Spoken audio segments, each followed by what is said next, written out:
to the Quiet Warrior Show, where we help top leaders find their pathway to incredible success and a lifetime of happiness. Here is your host, Tom Dutta, the Quiet Warrior.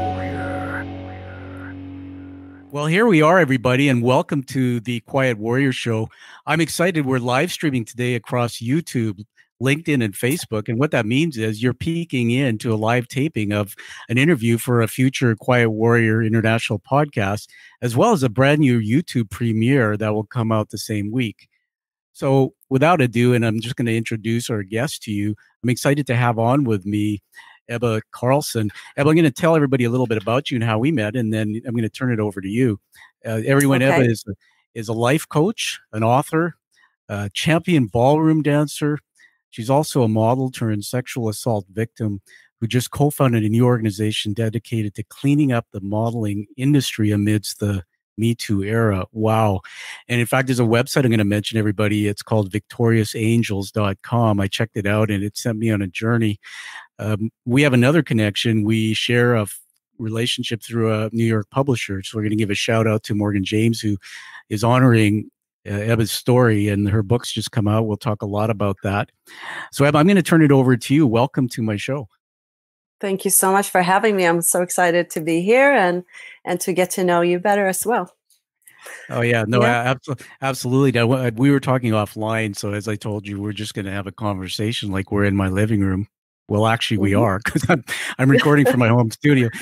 And I sat here today and I literally went on a journey emotionally through so many things, goods and challenges, because I read your book from cover to cover.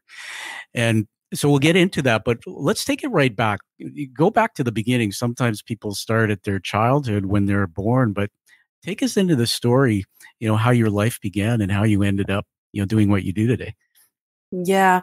So I grew up, in a not a musical family. My dad was a famous sound engineer in Sweden, and I got to live next to the music. His studio was also at home. It was I had my bedroom next to his studio, so I got to see and meet all these amazing musicians and be part of late nights and hanging with him and sleeping on somebody's couch. And it was a very very interesting life and very enriching.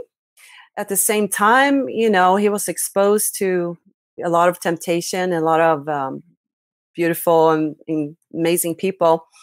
So my dad is a great man and he's a beautiful person, but he also has a big heart. He likes to please others.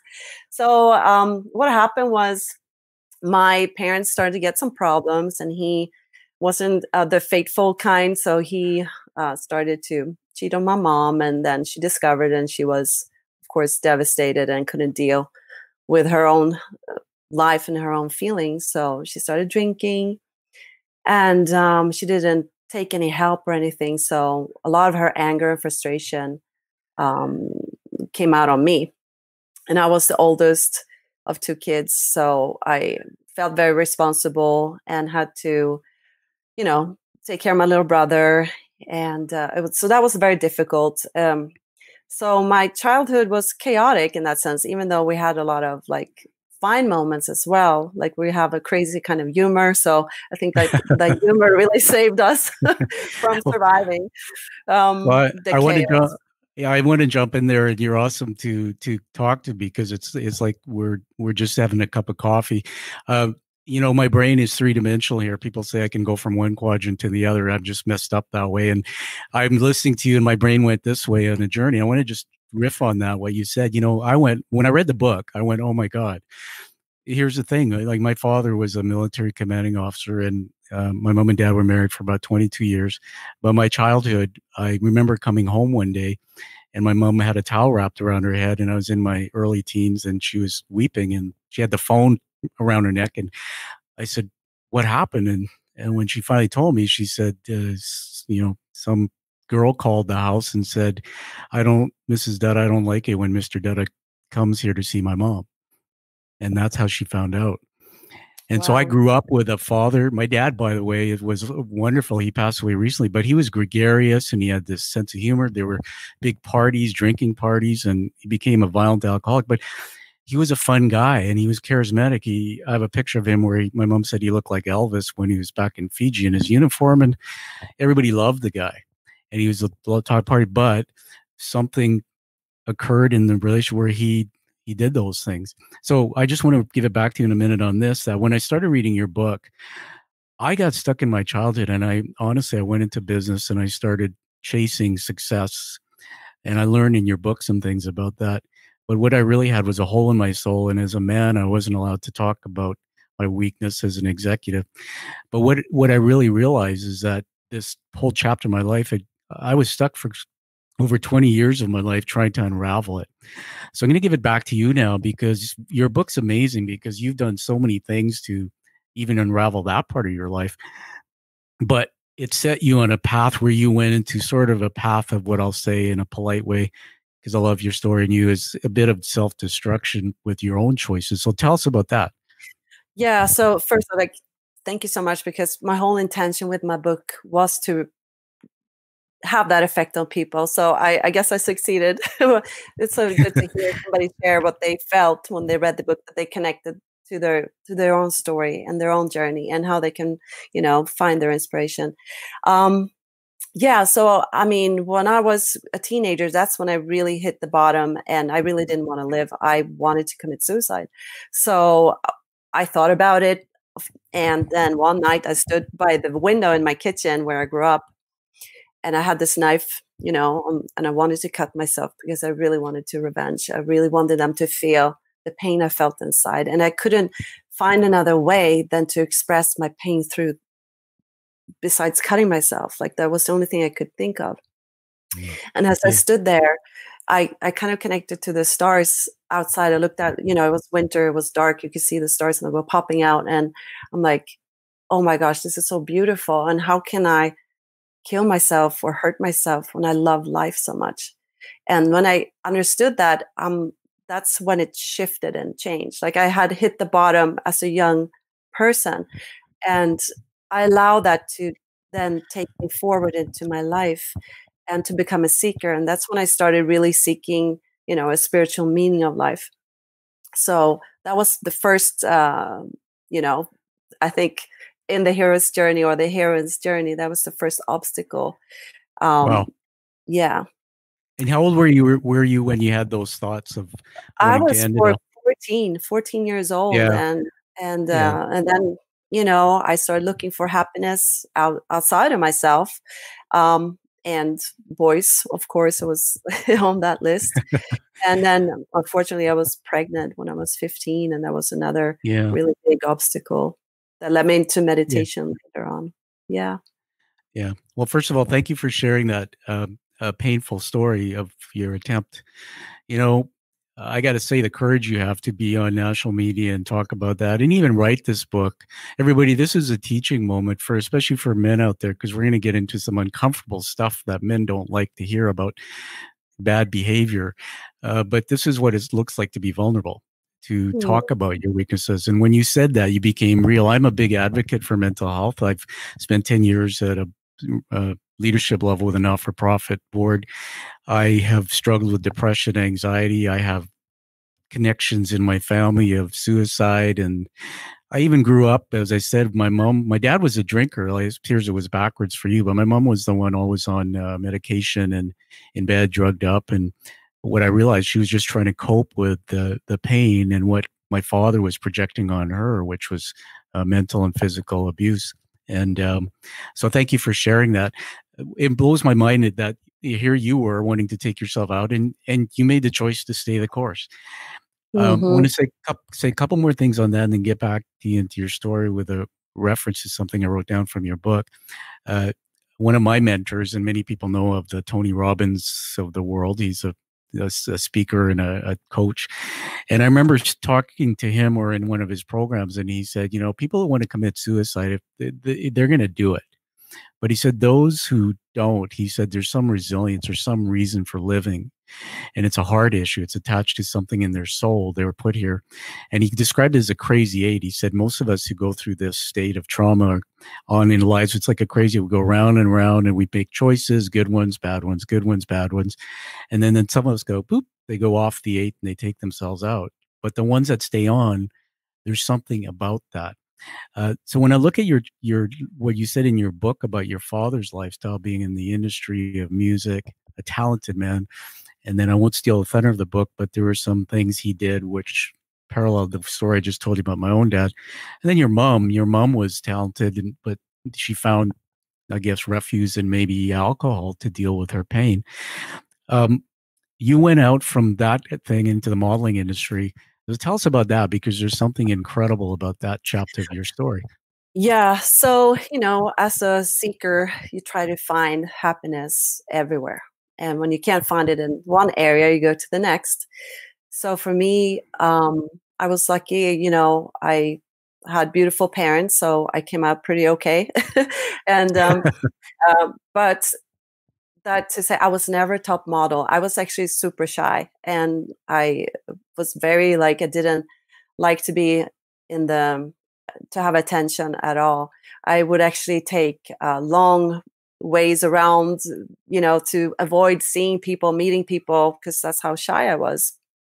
Because when I decided to shut down, like that little girl that was happy once, and who suffered, she closed the door, kind of. So what happened was, much later in life, when I was 19 years old, I actually was approached by a scout in Stockholm. I lived in Stockholm. I grew up in Stockholm, Sweden.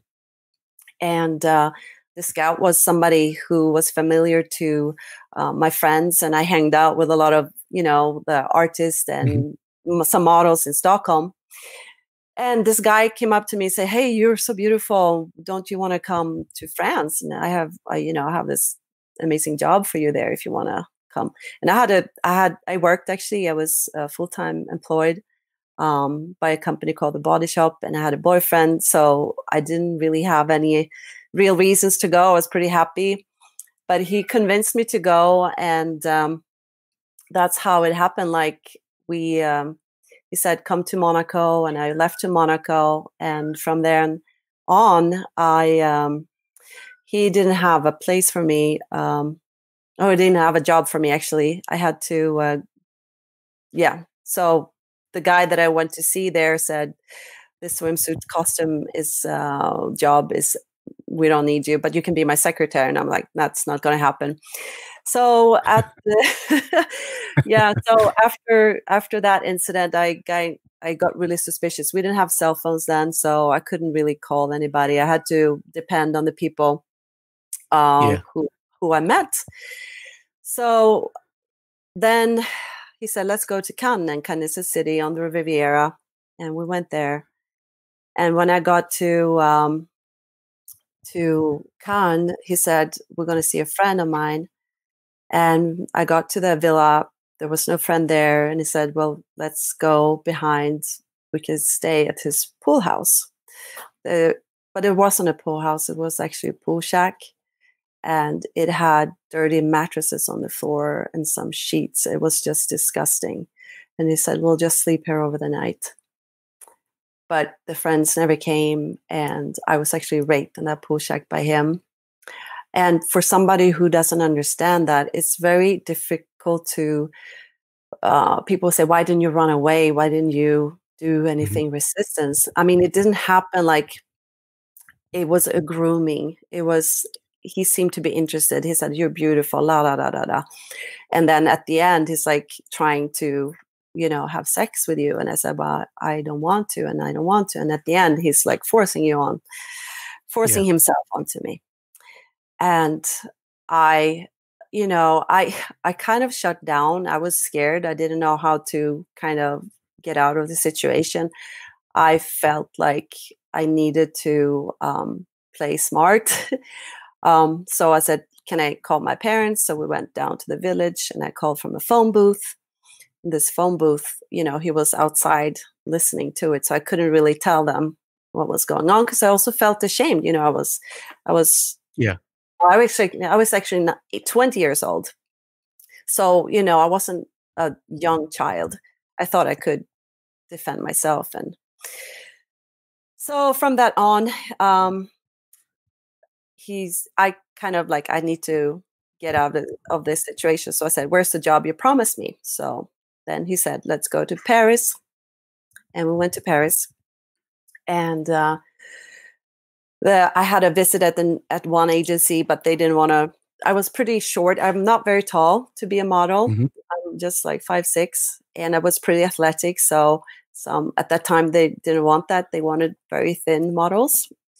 And so he again said, "You can be my secretary," which because I speak French, so it was English. So and that didn't happen. But then I got this casting job for Elite, and Elite is or was, and I don't know if it still is, but one of the best agencies in the world for modeling. And I got a casting there with the owner, Gerald Marie. And I got to come into his office, and he introduced himself and invited me into his office. And the first thing he did was to shut the blinds. And it was so awkward because it was in the middle of the day. And people were like, the bookers were outside. And I'm like, why is this happening? Yeah. So, and then he started kind of grooming me and telling me that these are the models that you can be like, and since you speak French, you can have even movie roles, and I have this perfect role for you. And he would start, at least for what I feel was maybe 1.5 hours of grooming. I didn't know that then. I thought he would just like me. And then he showed me this portfolio with some Swedish women that were famous models. And he said, "Do you want to be anything like them? And then if you do, you have to give something back." And then he shoved his hand into my vagina. Okay, well, let's let you take a pause there. First of all, honor you for the courage to share that. When I read that in the book, I was quite, as a man should be, disgusted. And I want to riff on that part of the story about your career in the modeling industry, and actually tell you about some circumstances that made me think about when I lost you there, I think. Okay. Oh, are you am I back? Yes, Can you hear me? you're back. All right. And I was going to say, before I get into my thoughts that came out of what you said, I want to lighten it up a bit so that we can get into more tougher stuff. There seems to be a Swedish connection here when I read your book. So I want to tell you something uncanny. First of all, when I grew up as a kid in my parents' home, two doors down was a Swedish family, the Nylanders. And I began to escape my home, which was pretty bad, babysitting these two young kids, Johan and Christina. So I grew up from age 9, getting to know the whole culture, the Swedish culture. He drove a Volvo. These kids, they spoke Swedish. I used to take them fishing. And then I'm in Vancouver, Canada. And when I sort of follow hockey. Most of Canadians are hockey fans. I know in America they have the NHL. And the Sedin twins from Sweden became the picture boys for our hockey team. And so everywhere I'm looking in my lifeline, there's Swedish. And of course I read in your book the word Abba, and I went, wait a minute, that's in the band. And then I said, your name's Ebba. I'm wondering if that comes. And then I remember, because of my influence from the Nylander family, I went to the first time to see Abba live when I was, I think, 17. And what a tremendous talent. So I want to share some of those happy thoughts of my experiences. And the reason why I did that is I was preparing for the show, and what I've learned, and I'm preparing some other work for the screenplay, is that if we, as you taught me in your book, we have the power to change the meaning of a thought. And in a heartbeat, we can learn to be happy or sad. And so just everybody's a teaching moment. After you heard Ebba's horrific story about the way she was treated by these men, and we shifted to some humorous points of my life, just feel the difference in how we felt. And that's why I give you such honor to the courage, because in your book, you've taken the full journey to the other side. And I know every day it's work for you, and I love you and your story, because you are not talking about that, but we fight every day to stay on the other side of that. And for that, thank you for doing this work. So I want to get back into the story. Won't spend too much more time on this chapter, because I think it's a painful. Am I back there? Can you? Okay. Yes. An article came out in the Guardian, and an article came out in the Guardian about this Gerard fellow, and it appears that many people are coming out. It's almost in a parallel to the Weinstein story. Just talk a bit about that, what that means to your advocacy. Yeah, so I guess it started a while back now. I was approached by journalists, and this was through my friend and coworker Carrie Otis, who she was a supermodel, or I would say so. She was, and she has her own book, Beauty Disrupted, and we now work together with this new organization, Victorious Angels, and our mission is really to be a voice out there, like for the new Me Too movement, especially in this industry, because it hasn't happened yet, and there are so many people in this industry that really need to be. I should say, called the truth upon, because there's been so much abuse you cannot imagine. And it's been hidden so long. So it's really about time that everybody comes forth that has part of this and has their own story. And we want to be the spearheaders, or what you say, for these women. Yeah. And yeah, so you lost me there a little bit. So yeah. No, I'm just going to pick it up because I'm loving what you're saying. Look, we disrupted your pathways in your brain by having you talk about a painful chapter. I so get you, and what you're doing, and why I brought up the article. Everybody, if you read the Guardian article, which came out November 20th, it talks about this person who's allegedly been doing these things, but it talks about all the women who are starting to have the courage to come out and share their story, and because of the work that you're doing and what I saw in Victorious Angels, I just want to congratulate you, because it's for every one time you tell your story or somebody reads a book, whether they've been raped as you were or treated the way you were, it gives us courage to tell our story. Yeah. I lost you a little bit again, but yes, I agree, and it's so necessary that we all share our story, because everybody has a story to share. Everybody has a secret to share also, and I think it's not difficult for me to share this story anymore, because I really healed that part of myself. Yes. And I found my own growth, and I actually love sharing that story. It's not a problem anymore. I wish for everybody to be able to do that. Yeah, thank you. They say the demons are your gifts, and I want to ask you a question about your parents. So whose love or attention did you crave the most, and what did you have to be to get that attention? I think, as a daughter, of course, it was my father who disappeared, who was always gone. He was always working. And it took a year. I'm still healing. I think as a woman, you always have to be careful not projecting your own childhood upon men and your own issues. But for sure, I did for a long time. And my mom was always there, but she was not betraying me in that sense, like my father did, because when he left to be with other women, he also betrayed me in that sense. So that was a pattern that I created, that I had to really work through years of therapy and coaching to heal it within myself. Yeah, no, thank you for that. And as I said, there's many people that I meet, even through my own coaching work, that have had abandonment issues, or their fathers have left. And I learned through my development, I want to see what you think about this, that I've started studying neuroplasticity and the power of our brain. And what I learned is in the first 10 or 15 years, children don't have the ability to understand if something's true or false. The prefrontal cortex part of the brain doesn't develop and mature till 20. So if somebody says you're fat, like I was told many times, or you're ugly, or you're not good enough, then you can be a superstar, a model, you can be an actor, and you can be intelligent, but looking in the mirror, you can see fat, stupid. These are thinking traps that are wired at a young age. And what was interesting is, I want to just go there with this story. I was reading your book about when you met Robert, and we'll talk about that, because he sounds like an amazing man. You two have, like my wife Anna and I, probably gone through a journey of some days saying, why are we still together? My wife and I are very competitive. She's Italian and she's beautiful, and we are opposites.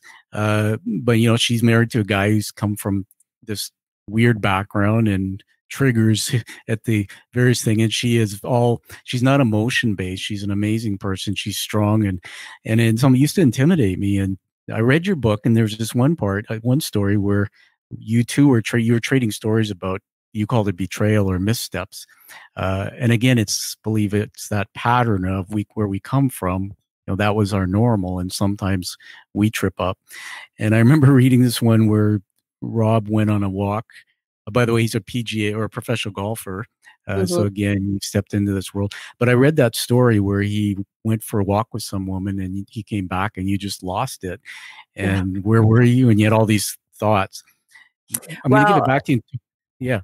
Yeah, no, I think that's part of it. Like when you haven't healed all the way, when you haven't healed that sorrow from your childhood, it comes back and it haunts you. And when you're exposed to these situations, you project yourself constantly. Yes. And I totally projected myself there for sure. So so he triggered me a lot, but also that I think I really attracted him so that I could heal that part of myself. And I don't know if you know this, we're actually divorced now. so we moved on to something else. Okay, well that might be book 2. So can I finish the rest of the story? And thank you for sharing that. That's one of the things I was going to say to you. But the other part of that story that I was trying to get at, and thank you for blessing it with what you said, is that my wife, when I met her, she was a bank manager. I come from a financial industry, working for some of the biggest banks here. And I worked in the U.S. as well. And she was Italian and grew up with family's everything. She grew up with a completely different lifestyle I did. I was a bit of a loner. I was introverted and shy because my family law was lost when I was a kid and I had to survive. I became the father to my mother. Anyway, that's all in my book. But I remember Anna used to, because she's so beautiful, a lot like you have a presence, and she would go out and she would tell me sometimes when we were dating that she'd go out for a glass of wine with a guy who wanted to hold her hand. And I started getting all this feeling of jealousy, but I didn't know what it was because I'm thinking back then I wasn't married to her. I just got to know her, and I had gone through my own first divorce. And what it was later is, what happened, Ebba, when we got married in the first year, we almost didn't make it because she would come home late for work and smell like alcohol. And I used to put her on the carpet like a child and say, well, how many drinks did you have? Well, why are you so late? Like questioning her, like no trust. And she would put me in my place because Anna can do that. And I finally realized it took me probably 15 years. And then when I wrote my book, I actually did research on why. It's because my brain would see that, her being late, alcohol smell, guy wanting it. My brain said, that's my father. And my father had affairs. So I became insecure and I started, doubting her, even though she was a good person. Yeah. So when I read that part of your book, I really learned a lot about the resilience and how we have to, even today, as we've gone through these things, we continue to be triggered. I just wanted to share that part of it with you. Sure. How powerful, and it's so easy to do. It's like, but when you see it, what a gift it is to really to see how much we do and how much healing we can do. That's the first start, right? Yeah. So now that we're at that part of your story, everybody, we're just going to back up. You're going to come back to the YouTube premiere and see this incredible interview from the beginning, read the book that we're going to tell you about, because you got to get this story, and listen to the podcast. All this comes together for a reason, because this woman has found a purpose in the world based on a story that was, quite frankly, some wouldn't survive it. And so I started thinking when I was reading the book about your life with your former husband, a PGA golfer. You refer to the shadows, but now you're in somebody's life who's never there. They're away golfing, and you're playing a role as a mom and support. And at times I read comments about, he wasn't there enough for me. I needed support. And the first thing that started getting in my mind, and this is with love, I went, I don't like you all of a sudden.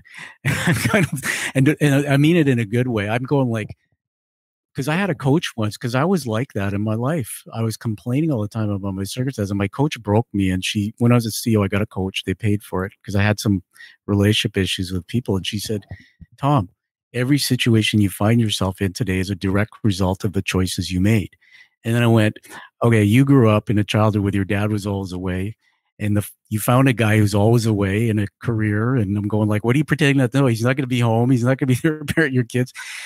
And then I realized that that's just part of the journey, right? That I want to know what you think, because I found my way into my first relationship, attracted to something that was my rush. That was actually a painful relationship.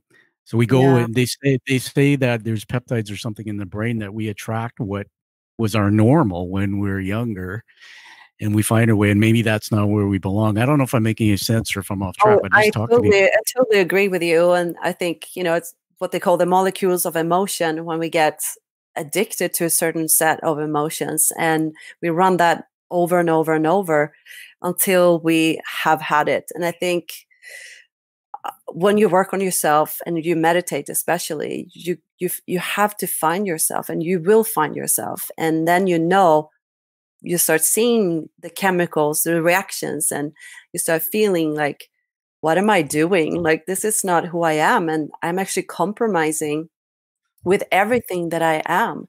And Yeah. then when you see the compromise, it's like, I don't want to be this person anymore, compromising with my truth. I want to be who I am meant to be. I want to be the best version of myself. And if I should be the best version of myself, I cannot compromise with my own truth. I have to honor that. So I think it comes, then you start changing out the system. You start making new patterns in your brain, doing new routines, challenging yourself. And some things that I've done all my life is I've been very courageous. I always challenge myself. I always stretch myself, see how far I can go, because I want to live life to the fullest. And I always have, even as a child. I think I was crazy like that. I always, I would bike downtown. I would climb trees, do crazy stuff.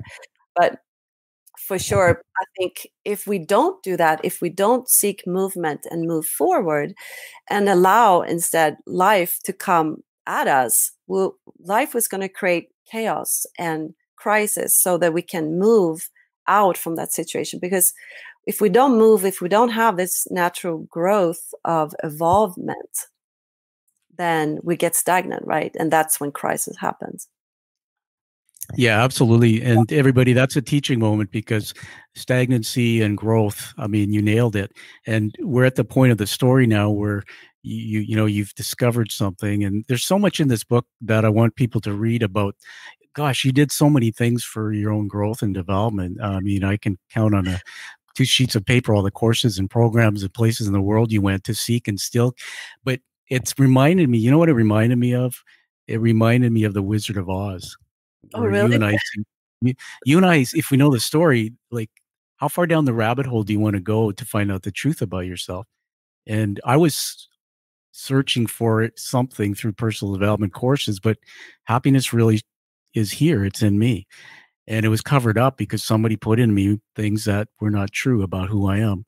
And I believe that every child who's born is golden before the cement builds up. You're beautiful, you're golden, you're talented. You don't have to be a model. You don't have to be what your father was. But I want to say this because I'm passionate about it, that I was taking a cognitive behavior therapy course for my own depression through a slip and fall I had.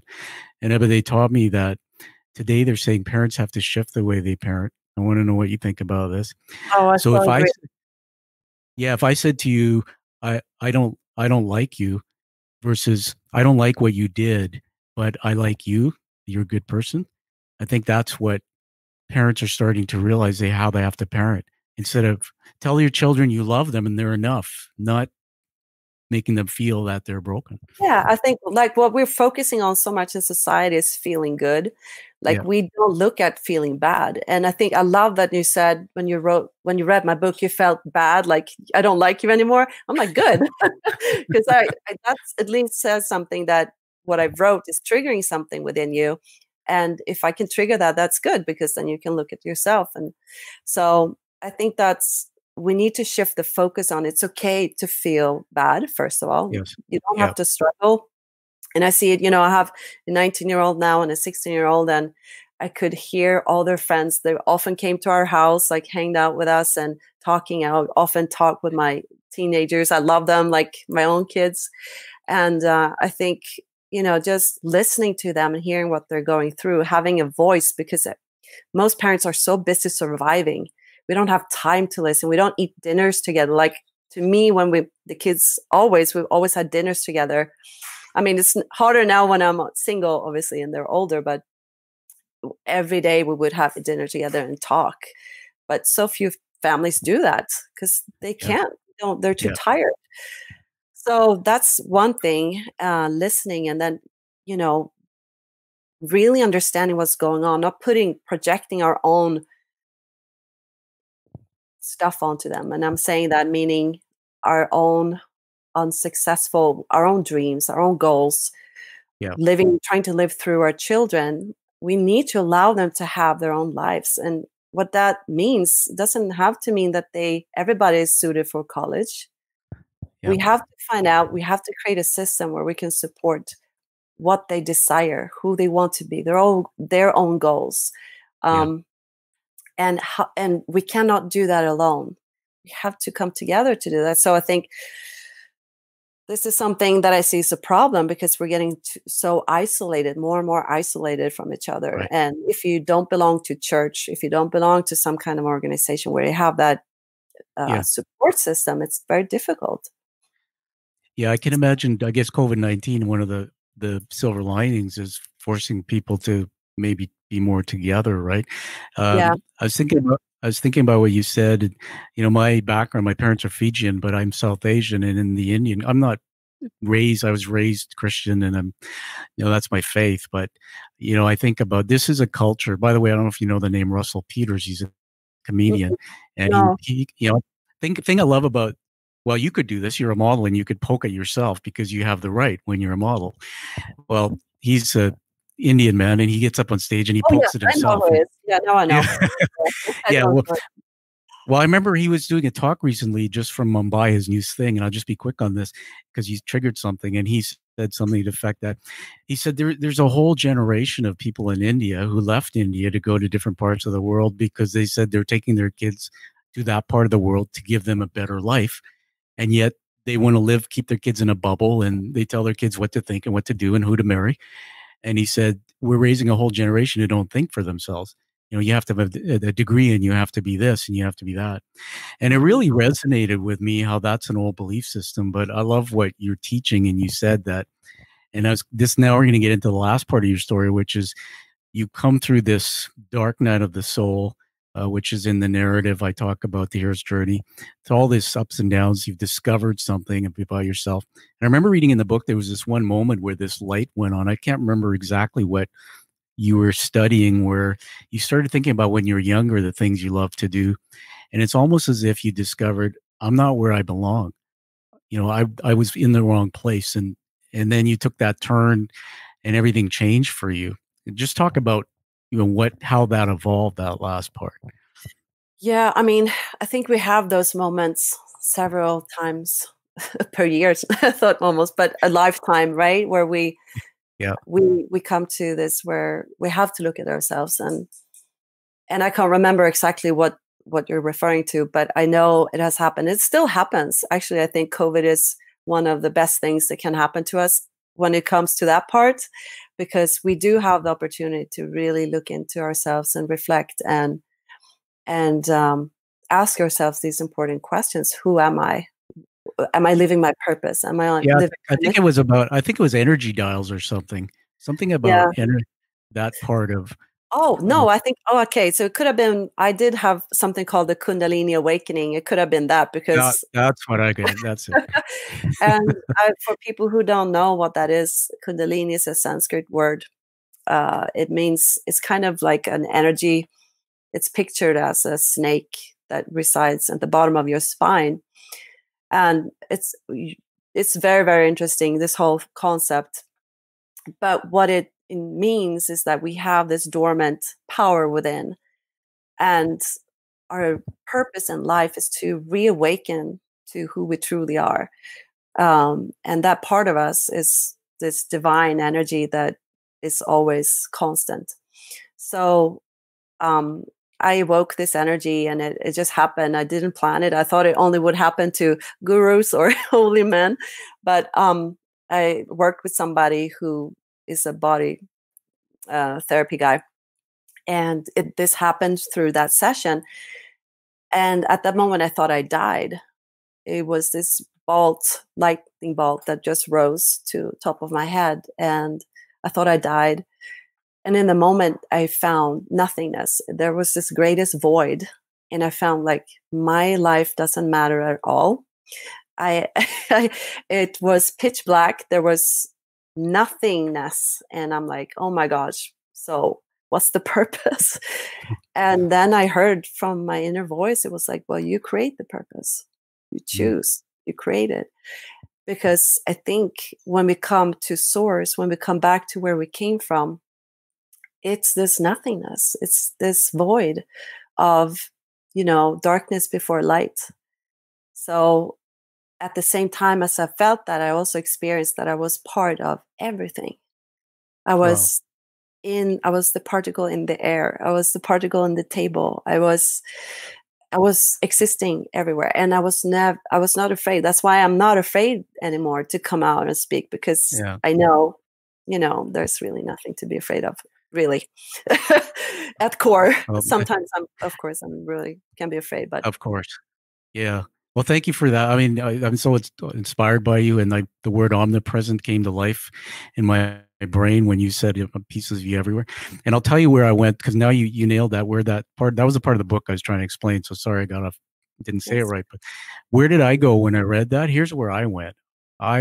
I saw that as your turning point, but I went back to a point where, here's my backstory. I was on an airplane traveling for 6-7 years as a executive, and I orphaned my daughter. And when she's 22 and she's the other side of the country at university, I love her, and don't have kids at home anymore. And I remember she sat on my lap when she was leaving, and we weren't that close because some of the things I brought into her life as a anxious, man of a father who was a wild man, probably was not the best parenting. But anyway, I said something to her. I said, I'm going to miss you. And she said, well, you weren't there anyway. And it was like, the stab in the heart that I was waiting for, where I could actually then redeem myself. And I said, I know. And it took me another year, but she came home one year, last year. And I sat with her. I said, I want to talk to you. And I said, I just want to tell you this. I said, remember that movie with Steve Jobs about Apple? I don't know if you ever saw it, but Steve Jobs was fired from Apple because he couldn't get along with people. And his true story was he was abandoned by his parents. He was adopted and then given away. And he was angry. And he treated his daughter poorly. So they're on top of a rooftop, and he was looking across at her in his usual black t-shirt and jeans and those spectacles. And his daughter said, Dad, why did you do that? Why did you treat Mom that way? Why didn't you even fund my education? And he looked at her and he says, because I was, what did he say? I wasn't, I was born, no, sorry, I lost. He said, I was born flawed or something like that. In other words, he acknowledged for the first time, versus being arrogant, that his own flaws got in his way. So I said that to my daughter. I said, remember that scene? I said, I want to tell you now, I love you, and you were always enough. And I don't think I ever told you that, but I wanted you to be, because you saw Dad being a CEO and this and that. I want you to know that no matter what you do, whether you get a degree or you get married, whoever it is, you're enough of all, and as long as you're happy. And it took me my whole life to be able to get to that point. And that was my whatever that word was. Sorry, that was that was my moment, and that's really where my life changed. And that was years ago. So you bring out so much in talking in that book that it's really hearing. And I hope that everybody who sees this interview takes each moment that you've taught us something and does something good for them. And the last thing I want to say to honor your work with the modeling industry is that I believe that your work is heroic, that you're making a difference there. And there's a reckoning in that industry. To me, it's an industry. I'm not a model, but you can tell us where women go and they put the highest level of trust is needed. They're giving themselves, their identities, their bodies. And for those predators to be out there, we need to clean the swamp, or whatever, your president says. We need to, probably bad example, but we need to get rid of that. And your work is going to help. I can see that. So I want to now honor you with 4 words. These are leadership words, Ebba. I write these down. You see my head turning here. The audience will listen to this and can't see that. But as you're speaking, I'm writing things down here. And there's 4 of them. The first one is love. You are love. It comes from you. I feel it. There's something about you. There's this presence. And knowing where you come from, that's tremendous because it's hard work. Number 2 is you're trailblazing. So you're tough and you're strong, but you're using that story and you're using it to create advocacy for the industry of modeling or women who, are unsafe. Thank you for that. Mhm. And number three is you've got a worldview. And I believe that leaders in business with worldview, you speak through Monaco and through France and through different industries and everything you've done. Gosh, the average person can't have that knowledge. And number four, I say hero, but you're a heroine for Mm. coming through that journey and taking what you're doing now to power the world forward. Don't ever stop. And so tell us now where we can get a hold of that amazing book. I don't know if you have it there to hold up, but the book, Mm. First, where thank we, you. Thank you for your amazing words. And you're thank you welcome. so much. It means a lot, though. Thank you. Yes, for anybody who wants to buy the book, of course, you can go to any, well, nowadays it's online, right? But bookstore, they have it like Amazon or Barnes and Yeah. Nobles. But I do also have a PDF version of it that people can download for free on my website. And it's www.truestarcoaching.com. And Wow. people can follow me there too and see what I'm doing. I write blogs monthly, so if anybody's interested. Also have a lot of media from what's been going on the last year regarding Victorious Angels. Yeah. And of course, like anybody who wants to get to know more about Victorious Angels and Carrie and Jill and Claire, who's working on this case in Paris, they can go to www.victoriousangels.com. Well, So thank you, everybody. That's awesome. Thank you, everybody. Get the book. And by the way, I'm going to write a 5-star review for you, post it on Amazon and Goodreads. that would be And, amazing. Thank you. yeah, oh, you're welcome. And for those listening, new authors or authors who are writing books, they're unknown. I mean, we're talking to somebody who has a personality that's known, but reviews help, and they help an author get known. They tell the sales reps of the bookstores that there's something special here, so let's carry this book. And the website is awesome. The part about the stuff that's going on with that trial, it's interesting too. So definitely check that out if you want to stay in touch with that. Your website is pretty cool. There's a newsletter option to subscribe, and I'm going to do that myself. I can give you a little bit of news if you want. We're actually working on a documentary that's going to support survivors. So very excited about that. But I can't tell you more right now. Oh, that's awesome. Well, we'll stay in touch, and I'm sure we'll be able to carry any news for you. And as we wrap up, you probably didn't know this unless Heather told you, but we're going to induct you with an award today into what we call the Quiet Warrior Tribe.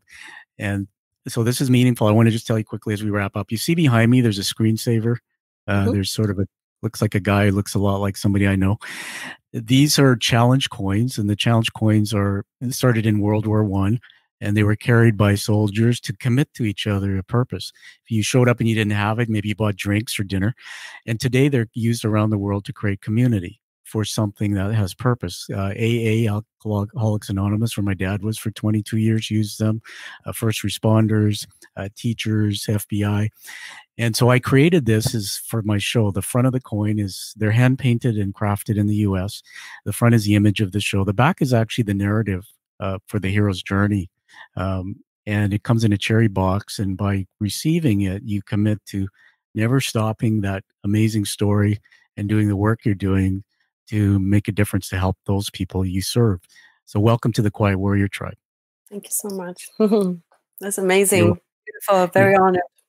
You're welcome. And hopefully I'll one day be able to stand with you and hand it to you and take a photo, but more on that later. So everybody, let's find this show when it comes out and give it a high rating to honor Ebba P. Karlsson's amazing work.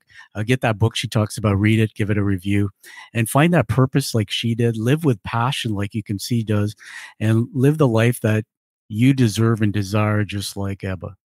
Thanks, everybody. And Ebba, thank you. Thank you so much for having me. Take care, guys. Thank you for listening to the Quiet Warrior Show. Create is a motive-based leadership development firm. www.kreat.ca